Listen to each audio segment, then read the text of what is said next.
ഈ ചെറിയ വട കൊടുത്ത് വലിയ വട വാങ്ങിക്കാന്നൊക്കെ കേട്ടിട്ടേ ഉള്ളൂ കേട്ടോ. പക്ഷെ ആദ്യമായിട്ടാണ് ഇങ്ങനെ ഒരു കാര്യം നേരിട്ട് കാണാൻ സാധിക്കുന്നത്. Thanks to Munshi Ranjith. അത് ഞാൻ പറയാൻ കാരണം പുതിയൊരു പ്രോമോ വന്നിട്ടുണ്ട് കേട്ടോ. ചിരിച്ച് ചത്ത്, സത്യം പറയാണ്, ചിരിച്ച് ചത്ത്. മുൻഷി രഞ്ജിത്ത് ചോദിക്കുന്നത് BigBossMarry.com നന്നായിട്ടുണ്ട്, എന്ത് സ്ട്രാറ്റജിയുടെ ഭാഗമായിട്ടാണെങ്കിലും നന്നായിട്ടുണ്ട്, അനീഷിനെ ആക്കുകയാണ് കേട്ടോ. ആദ്യം തന്നെ ഇത് വളരെ അൺവാണ്ടഡ് ആയിട്ടുള്ള ഒരു ചോദ്യമായിരുന്നു. ഇതിന് അനീഷ് നല്ല കുറിക്ക് കൊള്ളുന്ന പോലെ തന്നെ ഒരു മറുപടി കൊടുക്കുന്നുണ്ട്. ഞാൻ പറയാം, ഒരു സ്ട്രാറ്റജിയും അല്ല എന്ന് അനീഷ് പറയുന്നുണ്ട്. അപ്പൊ മുൻഷി, അപ്പൊ അനിമോളെ കബളിപ്പിക്കുകയായിരുന്നോ എന്ന് ചോദിക്കുന്നു. ഈ ചോദ്യം ശരിക്കും പറഞ്ഞാൽ അനിമോളുടെ അടുത്താണ് ചോദിക്കേണ്ടത്. അപ്പൊ അനീഷിന്റെ അടുത്ത് ചോദിക്കുന്നു, അനീഷ്, എനിക്ക് എന്റെ കാര്യം മാത്രമേ അറിയത്തുള്ളൂ, ഞാനും അനിമോളും തമ്മിലുള്ള ചാപ്റ്റർ ക്ലോസ്ഡ് ആയി, അത് മൂന്നാമതൊരാൾ വന്നിട്ട് കുത്തിപ്പൊക്കേണ്ട ആവശ്യം എന്താ? അത് കഴിഞ്ഞ് പിന്നെ മുൻഷിക്കൊന്നും പറയാനില്ലെന്ന് തോന്നുന്നു. അവിടെ വെച്ച് പ്രോമോ അവസാനിക്കുകയാണ്.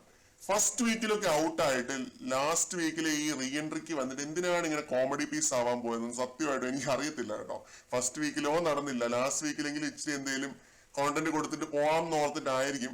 വെറുതെ അൺവാണ്ടഡ് ആയിട്ടുള്ള ഒരു ചോദ്യം, അതിന് അനീഷ് നല്ല കൂറിക്ക് കൊള്ളുന്ന രീതിയിൽ അന്നനാളത്തിൽ അടിച്ചു കൊടുത്തിട്ടുണ്ടെന്ന് വേണം പറയാനായിട്ട്.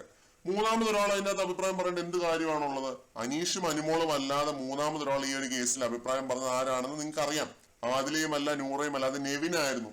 നെവിനെ അത്രയും നല്ല രീതിയിൽ അനീഷ് കാണുന്നത് കൊണ്ട് മാത്രം, ഒരു സഹോദരന്റെ സ്ഥാനത്ത്, ഇത്തിരി വികൃതികളും കുസൃതികളും ഒപ്പിക്കുന്ന ഒരു സഹോദരന്റെ സ്ഥാനത്ത് കാണുന്നത് കൊണ്ട് നെവിന്റെ ആ തമാശകളൊക്കെ അനീഷ് എന്റർടൈൻ ചെയ്തു. ഇല്ലാതെ നെവിനും കൊടുത്തേനെ, അണ്ണാക്കിൽ ഇട്ട് കൊടുത്തേനെ. ഇന്നലെയും കൊടുത്തിരുന്നു. നെവിന്റെ കാര്യം നോക്കിയുള്ളൂ, എനിക്ക് എന്റെ കാര്യം നോക്കാൻ അറിയാമെന്ന് പറഞ്ഞായിരുന്നു.